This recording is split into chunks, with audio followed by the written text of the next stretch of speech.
Stanford University advertised for male college students to engage in a psychological study of prison life. They are paying $15 a day for 1 to 2 weeks in the Stanford prison experiment. The researchers used a coin flip to choose whether the participant would be a guard or a prisoner after assessing the probable candidate's emotional state and the tendency for aggression. The guard group is then given an orientation. Dr. Phil Zimbardo, the superintendent, introduces himself as a psychology professor at Stanford University. The experiment is part of his research into the effects of prisons on human behavior, and he reveals that Stanford faculty offices will be used as jail cells, with a hallway serving as the prison yard. He offers the guys sunglasses and outfits to give to the convicts after telling them that harming detainees is illegal. He also reaffirmed the notion that they now had a single unit of authority and should treat the study seriously. They will never again refer to it as an experiment but as a real-life happening. The Stanford prison experiment has begun on day 1. Dr. Zimbardo and his graduate assistants Mike, Kyle, and Paul watch the experiment develop on a surveillance television in their office. When a man enters the room, Dr. Zimbardo introduces him as Jesse Fletcher. Throughout the study,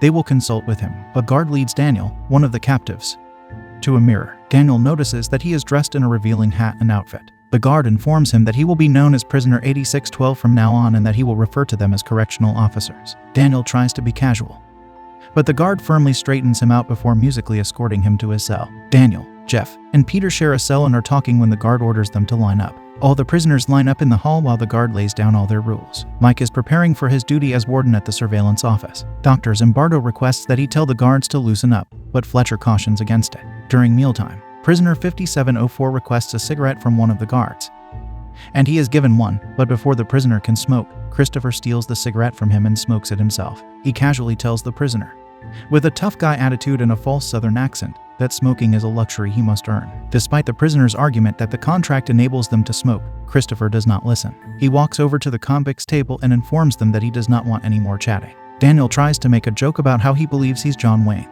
but Christopher slams his baton against the table and coldly singles him out. Next, Christopher lines them all up and asks them to state their prisoner number, after which he says their names loudly and clearly. Every time someone isn't loud and clear, or every time someone makes a mistake or glances down to check their number, they have to start over. When some of the prisoners are unable to recite other prisoners' numbers, Christopher orders them to do push-ups. Following that, Christopher asks if everyone enjoyed their counts, to which Daniel responds that he did. In response, Christopher has the guards escorted to the hole, which is a dark and small closet. One of the guards asks Christopher, who has dropped his southern accent, if the prisoners simply do as he says, and Christopher gladly replies that they do. The guard, amused, considers giving Daniel extra attention. That night, when the prisoners were sleeping, the guards jolted them awake and ordered them to the hall to place their hands on the wall. The guard declares that it is time for exercise and then has them perform 40 push-ups and jumping jacks. Despite their obvious agitation and exhaustion, the convicts comply. When Peter is finished, he stands up stone-faced,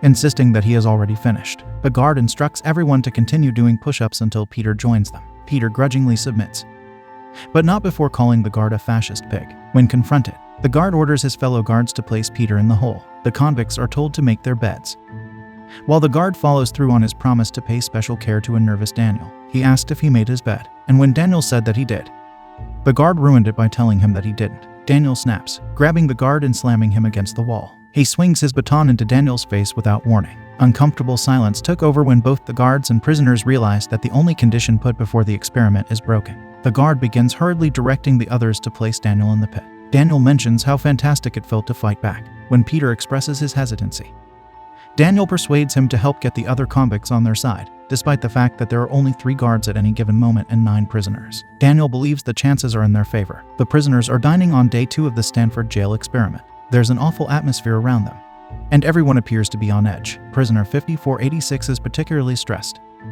and he remains still as the guard instructs them to wash their plates and return. When questioned, he doesn't just say he's not going until he gets his spectacles. The guard orders the others to get him, but when 5486 refused to pay, he roughly grabs him and carries him to the hole. Finally, the researchers awaken Dr. Zimbardo in order for him to appear on the footage. Zimbardo becomes intrigued by this, and when Kyle asks if they should intervene, Zimbardo tells them to wait and see what happens. Despite Kyle's belief that things are deteriorating, Zimbardo is unconvinced. Finally, the prisoners are released from the hole, and Peter realizes that he has been sent to a new cell alongside his 2 cellmates. Peter, desperate for cigarettes and vitamins, tells them what he and Daniel discussed. When the guards return to check on them, they notice that Peter's cell is vacant and that their prisoner number patches are all ripped off in front of their cell. When Daniel notices this, He begins calling out in support of Peter's movement. The guards report the incident to Zimbardo, but the professor blames them for the prison's breakdown. He tells them that they have complete authority and are stronger than the prisoners, because their prisoners are building bonds with one another. Zimbardo informs the guards to split them up. Before leaving, he advises them to contact for assistance if necessary. When the guards return, there are several more of them, and they violently remove all of the detainees' beds. Daniel and his cellmates are attempting to resist, but the prisoners in cell 3 are more docile, which irritates Daniel, while the other researchers become uneasy as they watch. Zimbardo appears delighted and pleased with the conclusion. A guard instructs Jeff to put his cap back on, but Jeff is adamant about disobeying. As a result, the guards get him down to tie him up. After everything, the guards have given the members of Cell 3 a decent meal, complete with soda and sandwiches right in the middle of the hallway. They even give 5486's glasses back. Using the 3 men, the guards make an example to show what good behavior will get the prisoners. There, back in his cell, Daniel uses a screw to get the doors locked off. He and 7258 make a run for it, and they even manage to pass the guards' quarters but catch one of the guards' attention. The two make it to the exit only to find that every door in the hall is locked. In no time, all the guards and the researchers arrive, forcing them to face the wall. The guards rip Daniel and 7258's clothes while the two are begging them to stop, with the 2 men without clothes. Now the guards shove Daniel back in the hole for being a terrible influence on all the other prisoners, while Peter is forced to stay in a different cell with a still tied up Jeff. Later, Christopher visits them and uses a fire extinguisher on the men, overwhelming them. In the hole, Daniel is growing more and more unraveled. He desperately screams and yells about how messed up he feels inside. Daniel is sitting on a chair in front of Fletcher and all the researchers. He weakly stammers about having a stomachache, so Fletcher yells out, calling crap on what he's saying. After Fletcher finishes antagonizing him, Zimbardo asks Daniel what the real problem is, and on the verge of tears, he says that the guards are going overboard. Daniel admits that he wants to get out of there, and Zimbardo simply recommends that he fight less so he wouldn't be so tired. Daniel is sent back to prison, but soon he has to be released when he talks about bringing lawyers. Zimbardo is upset for letting Daniel go, as they have invested a lot of time and resources. Zimbardo is left to wonder what they missed in the screening process. As an argument about what happened, Zimbardo says the point of the matter is the only thing separating a prisoner like Daniel and a guard like Christopher is a coin flip. Later in the surveillance room, Kyle calls Zimbardo and plays the tape from Jeff in 7258's cell. They talk about Daniel, and 7258 insists that he shared that Daniel's is home, and he says that the breakdown was some acting and that Daniel will be back, because they made a deal that if either of them makes it out, they'll bust the others out. After the visiting hours, Zimbardo approaches his colleagues and instructs them to tighten up the security. When they don't seem enthusiastic about it, he reminds them of Daniel's plan to bust everyone else out. Zimbardo sits in the hall as on guard when a professor politely questions him about his methods and variables. This only offends Zimbardo, who cuts their conversation short. Later, when he goes to the office, Mike informs him that Kyle's gone because he had a death in the family. Day 4, Peter starts to think that he can't last another night there. When it's mealtime, Peter stays in his cell, and when his request to see a doctor is ignored, he screams into a pillow and starts ripping it. Later, a priest speaks with each of the prisoners while Zimbardo takes notes during their exchange. The priest asks if Peter's contacted a lawyer, and Peter says that he has an uncle who's a lawyer, so the priest encourages him to call. Zimbardo lets Peter go, and Mike demands to know why. Zimbardo makes it clear that he can't handle any more talk involving lawyers. On day 5, Zimbardo's girlfriend, Dr. Christina, heads to the surveillance room. She volunteers to take Kyle's place on the parole board. During mealtime, a new prisoner has joined them. Prisoner 416 has lost his appetite from the bucket of feces nearby, so when a guard tells him to eat, he politely refuses. As a result, he gets put in the hole, and the guard tells him that he's not leaving until he eats the sausages. In a meeting with the researchers, Jeff requests parole so he can spend his 23rd birthday with his friends, as it's his last year at Stanford.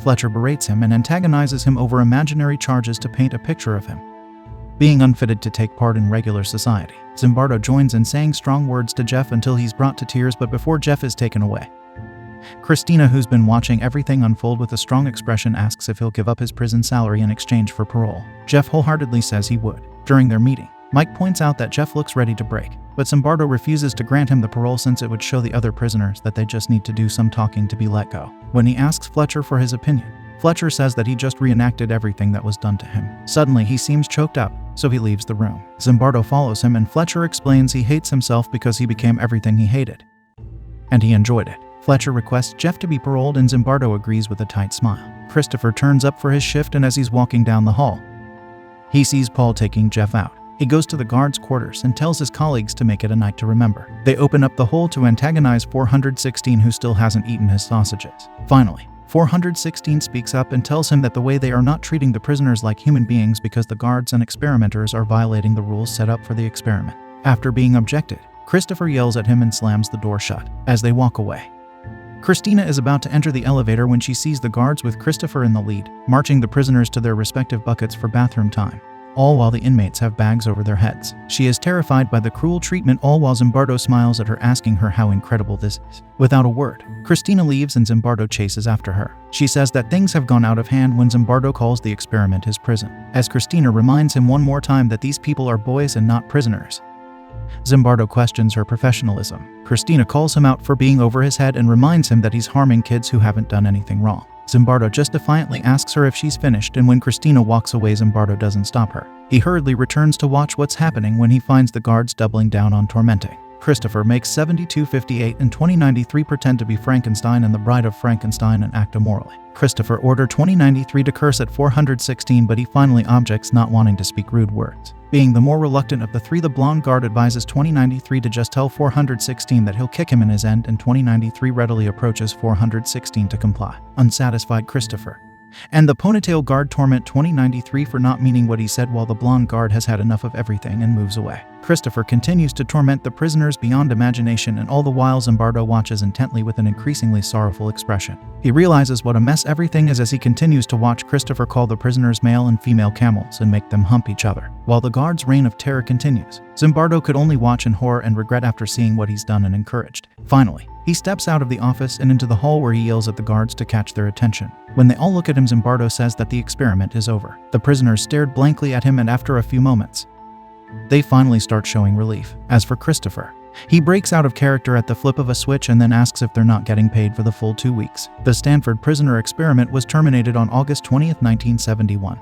After only 6 days. 2 months later, the guards and prisoners were interviewed. A guard stated that it was easy to say that you wouldn't have acted as he did, but you wouldn't know. Now he knows what he's capable of, and it hurts him. Daniel and Christopher also share an interview, and Daniel still looks shaken up. He claims that the whole experience continues to harm him, and he remains troubled that people could be as cruel and different as their guards were. He knows that Christopher is a nice guy, but he knows what Christopher can turn into. Interestingly, Christopher says that he didn't see what he was doing as harmful. It was degrading, but it was part of his own personal experiment to see what kind of verbal abuse people can take before objecting.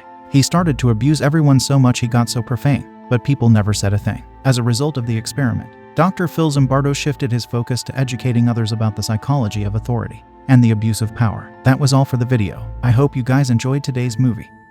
For more such content, hit the subscribe button and don't forget to like and comment on this video. We always appreciate your support towards and recaps.